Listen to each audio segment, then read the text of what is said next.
Hi, this is our DIY aquaponics systems video.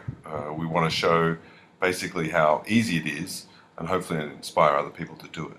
Yeah, and it's actually not taking a lot of space. Where we place it is our balcony. It's only about 1 meter by length, and we are able to put two systems together.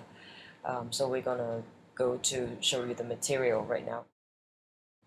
Okay, so we start with a pallet. We used one pallet for this project because of the space we had was about a 1 meter square and it fit perfectly. We used half of it on the bottom underneath the fish tank and then the other half of the pallet between the fish tank and the grow media container. And then we use plastic storage containers for both fish tank and raw media, but very different containers. The ones at the bottoms are slightly bigger because we need more volume for the fish and water. So we use two different types, which you will be able to see later on. PVC pipes, depending on the size of your system, that will obviously change how much piping you need, but you will probably need a couple of different sizes. One for the distribution of the water through the grow media container, and then the other one for the flow through the bottom is generally a larger pipe.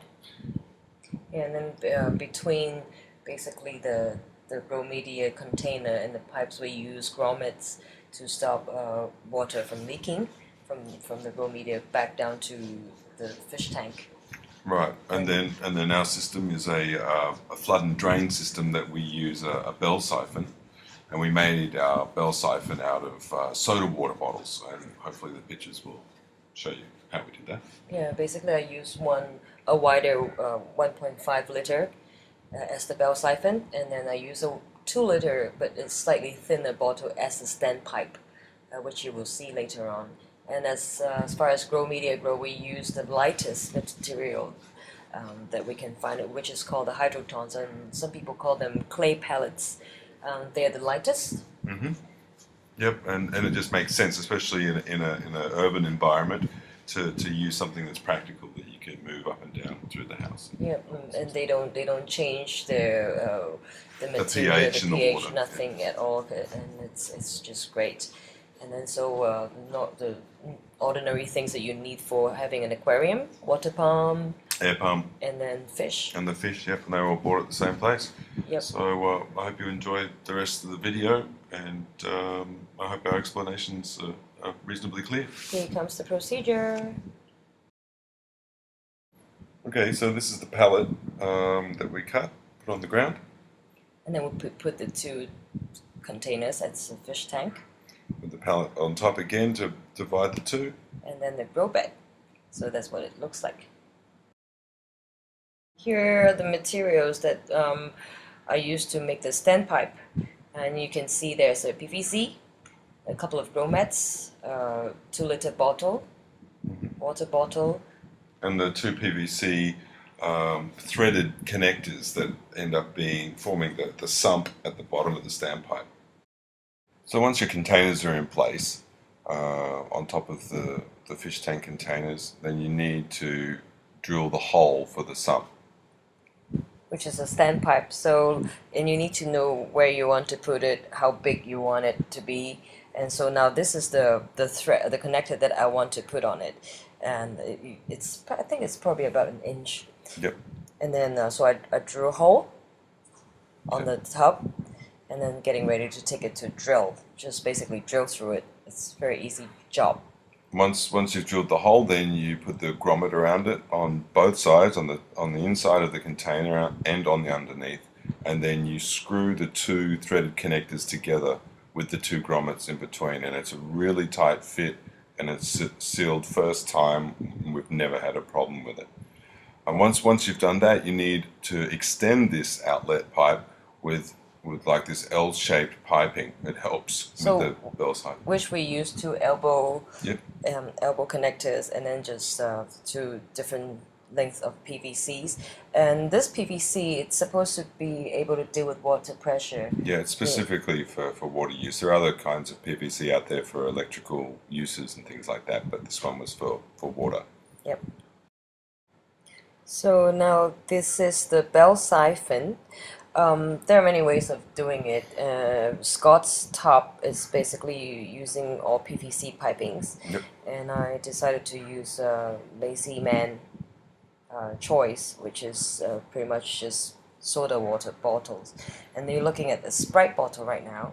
I basically cut out the bottom bit of it, the round bit, and then turn the bottle upside down, keep the cap, and you can see at the edges that I've cut out like some V-shaped openings. So that's basically for the water to go through Yep. when the siphon is triggering.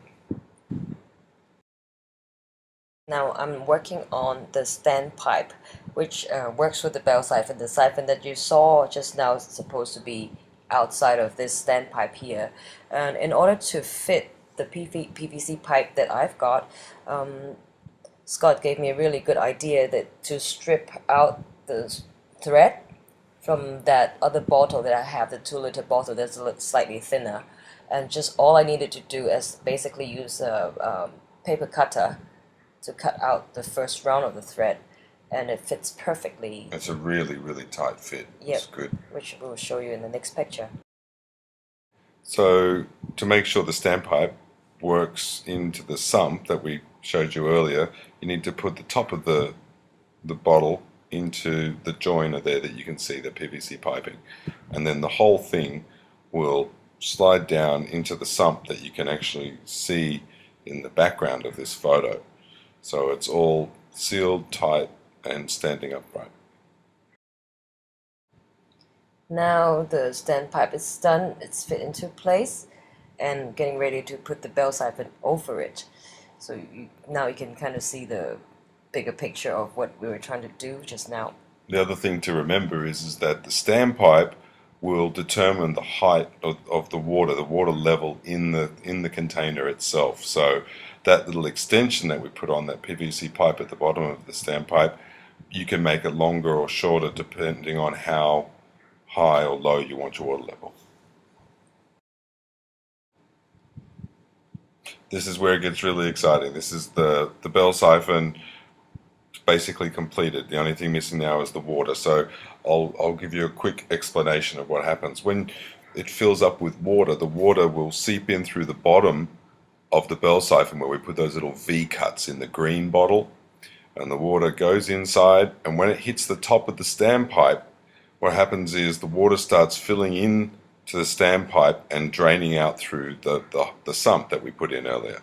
Now what also happens at the same time is pressure builds up in there, and once enough pressure builds up in this bell siphon, what will happen is it'll trigger. They call it triggering, and it triggers, and what it does is it'll suck the rest of the water in through the standpipe and down into the fish tank again, and we have a video showing that.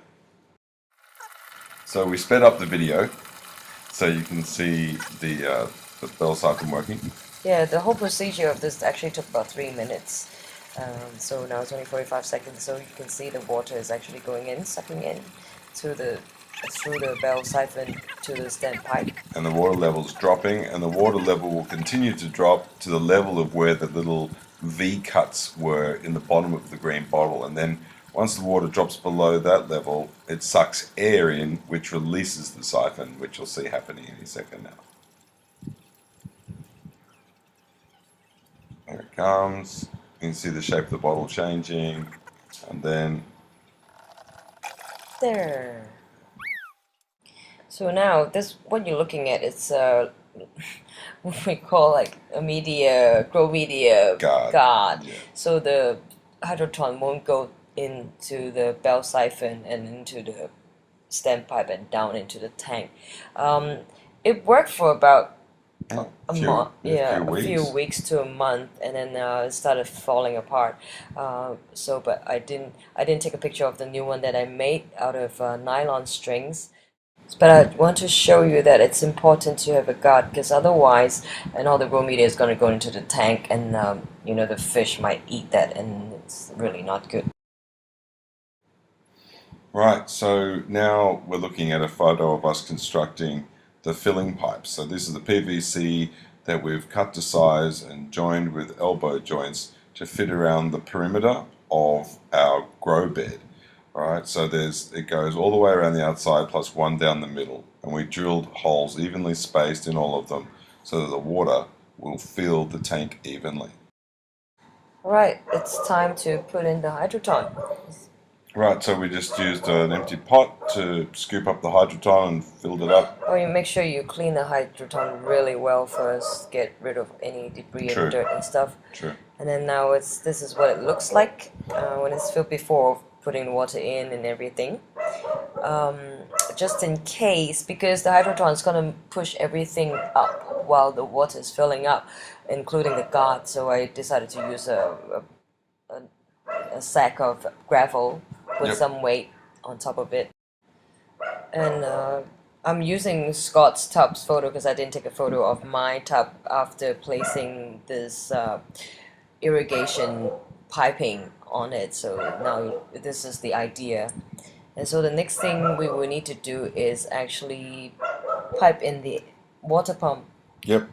to that. And we don't have photos for that neither. No, I we don't don't. think. Yeah. No, but that's pretty straightforward. And then you start adding your plants. Yep, there's the next picture coming up.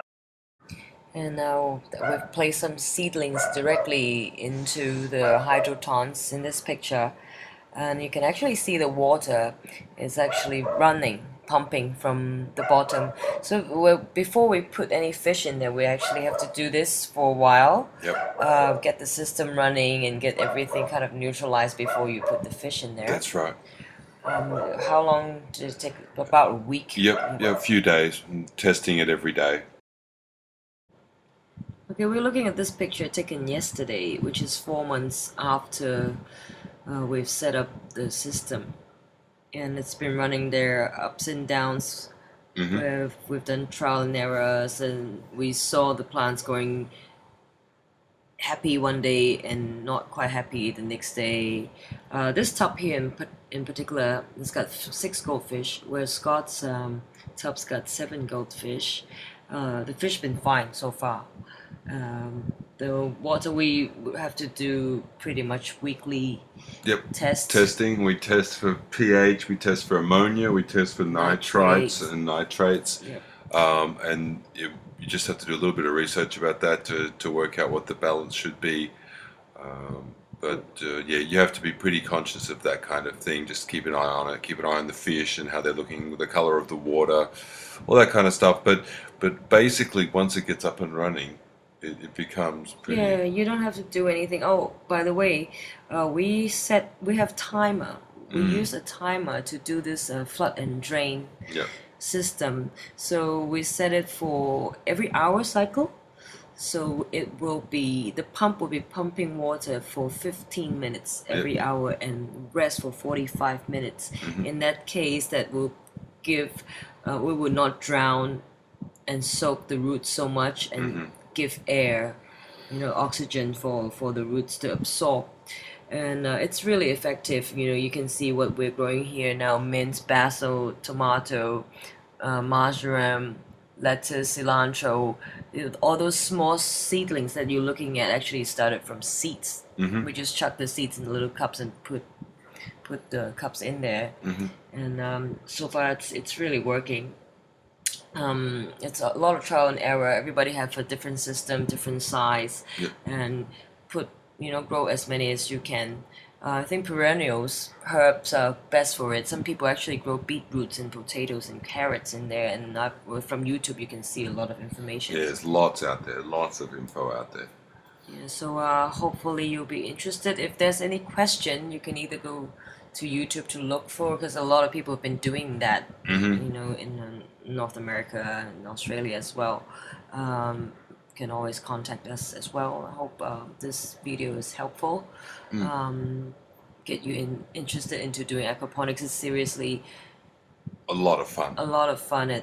You don't have to water it at all. Yeah. It's just cycling water. So once in a while, you just need to add a little bit water into the fish tank, and that's all you need to do. And feed your fish, obviously. That's right. Don't forget the fishies. Yeah. Okay. Thank you for watching.